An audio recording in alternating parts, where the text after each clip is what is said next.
Satellite géostationnaire. La position d'un satellite géostationnaire paraît fixe aux yeux d'un observateur terrestre. Situé à une altitude h, il fournit de façon continue des informations couvrant une zone circulaire représentant environ 42% de la surface de la Terre. On donne la constante de gravitation universelle G égale 6,67 fois 10 moins 11 en unité légale dans le système international. La masse de la Terre, MT, 5,98 fois 10 24 kg.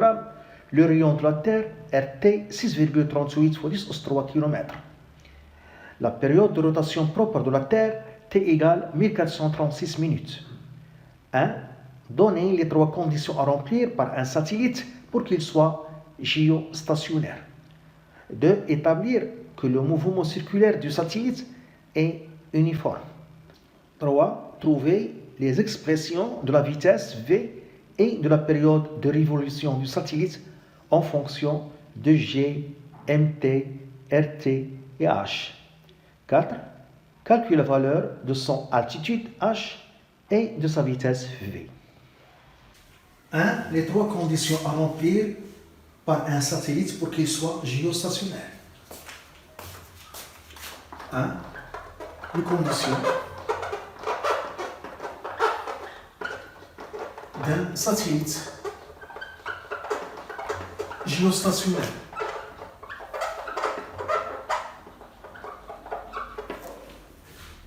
Donc ici, on a le satellite géostationnaire, la Terre, voilà, le plan équatorial. Donc la première condition, il faut que le satellite tourne dans le plan équatorial de la Terre. Donc le satellite tourne dans le plan équatorial de la Terre.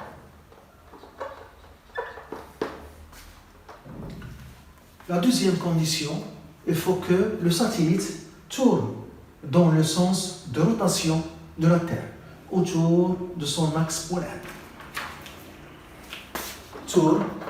Le satellite doit tourner dans le sens de rotation de la Terre,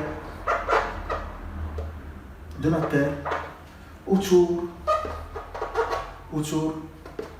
de son axe polaire.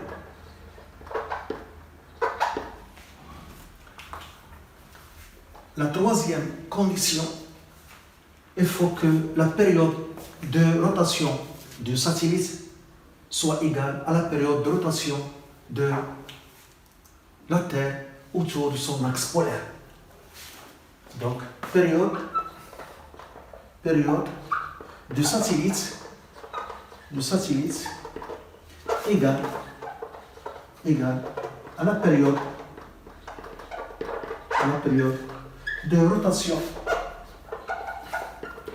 de rotation de la Terre autour de son axe polaire. Et cette période T, exactement 23 heures, 56 minutes, 4 secondes. C'est presque 24 heures.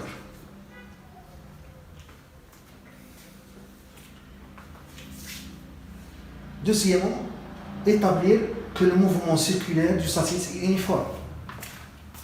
Deuxièmement, le mouvement circulaire du satellite est uniforme. On va appliquer la deuxième loi de Newton. Donc la somme des forces extérieures appliquées est égale à G. M, la masse du satellite, à G, l'accélération du satellite. Dans ce cas, on considère qu'il y a une seule force, la force d'attraction gravitationnelle appliquée par la Terre sur le satellite, F appliqué par la Terre sur satellite est égal à G. On a ici un mouvement circulaire et on a choisi ici le repère freiné car on a une trajectoire circulaire. Le repère freiné, il est formé de l'origine M, vecteur unitaire N, vecteur unitaire U. M l'origine, N le vecteur unitaire normal vers le centre, il est normal vers le centre. Le vecteur unitaire U est un vecteur tangentiel car il est tangent à la trajectoire et perpendiculaire à U et orienté dans le sens de mouvement. L'origine de ce repère confondu avec le point qui est en mouvement. J'ai ici le centre d'inertie du satellite.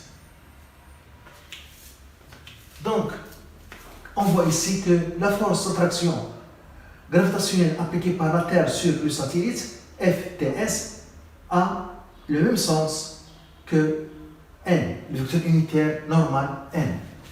Donc, Ft sur S est égal à GMT fois N sur R au carré N, vecteur unitaire N. Cette force-là, cette expression-là, est appelée loi de Newton. Est appelée loi de Newton. Loi de Newton d'attraction gravitationnelle. C'est la loi de Newton d'attraction gravitationnelle. Donc G est T fois M du satellite sur R au carré N est égal à N, la masse du satellite, fois l'accélération AG du centre d'inertie du satellite. On simplifie par M et on trouve l'expression de AG. AG, l'accélération de centre d'inertie G du satellite est égal à GMT sur R au carré vecteur unitaire N. Dans le repère de freiné, ça c'est le repère de freiné. NU. Dans ce repère, AG s'exprime de cette façon. AG est égal à V carré sur R, vecteur unitaire N, plus dV sur dt, vecteur unitaire U. Par comparaison, on voit que dV sur dt est égal à 0. V carré sur R, c'est G fois MT sur R au carré. Donc, par comparaison, dV sur dt est égal à 0. Donc, V est égal à une constante. Donc, le mouvement est uniforme. Donc, le mouvement est uniforme. Donc, le mouvement est circulaire uniforme. Se fait avec une vitesse constante. Troisièmement, les expressions de la vitesse et de la période. Les expressions de la vitesse V et de la période T. Donc toujours, lorsqu'on a un mouvement circulaire curviligne, on utilise le repère freiné, car on connaît l'expression de l'accélération dans ce repère. AG est égal à V carré sur R, N, vecteur unitaire normal N, plus dV sur dt, vecteur unitaire U, tangentiel. Donc, on cherche l'expression de la vitesse V. Donc, par comparaison aussi ici, donc G fois MT sur R au carré est égal à V carré sur R. Par comparaison,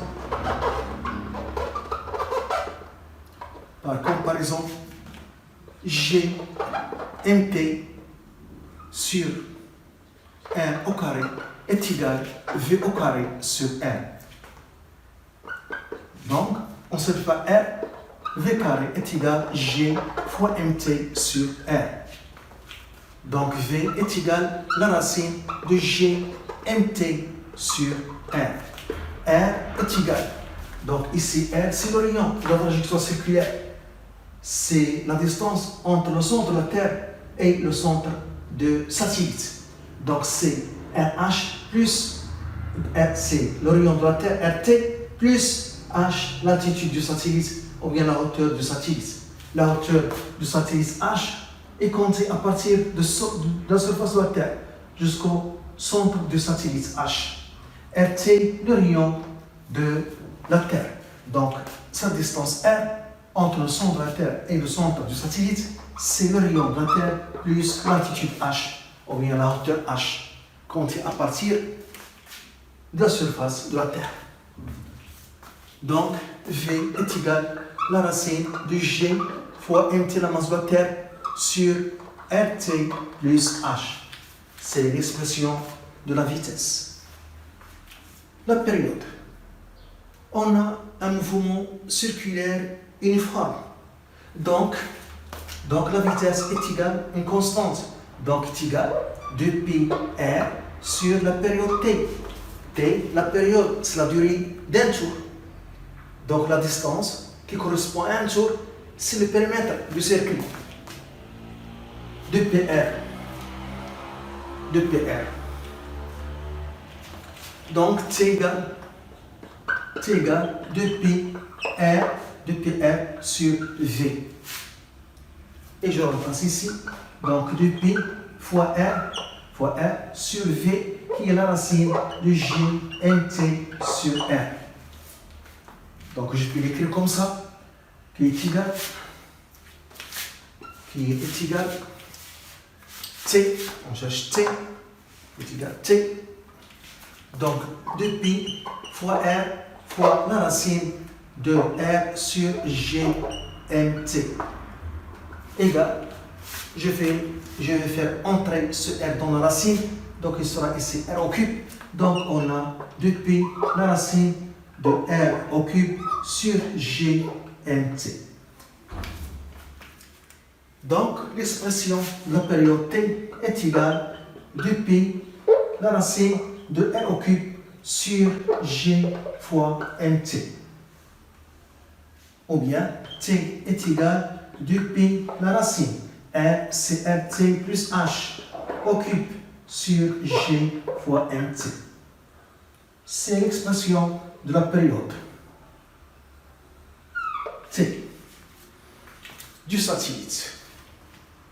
Quatrièmement, les valeurs de l'altitude et de la vitesse. Les valeurs de l'altitude, la hauteur, l'altitude H et de la vitesse V. V du satellite. Donc, on a établi que la période T est égale à 2π racine de RT plus H, le tout au cube, sur G fois mt. On cherche H, on connaît mt, G, RT et T, la période de satellite, qui est presque égale à 24 heures. Donc, T au carré sur 4π au carré est égal à RT plus H, le tout au cube, sur G mt. Donc, RT plus H, le tout au cube, est égal à T au carré fois G fois mt sur 4π au carré. Donc, RT plus H est égal à la racine cubique de ce rapport. Donc, T au carré fois G fois mt sur 4π au carré, le tout au 1 sur 3. C'est la racine cubique. Donc, H qu'on cherche, chez T au carré fois G fois mt sur 4π au carré, le tout au 1 sur 3 moins 1t. Application numérique. Donc, H est égal. Donc, on a donné T. On a donné T qui est égal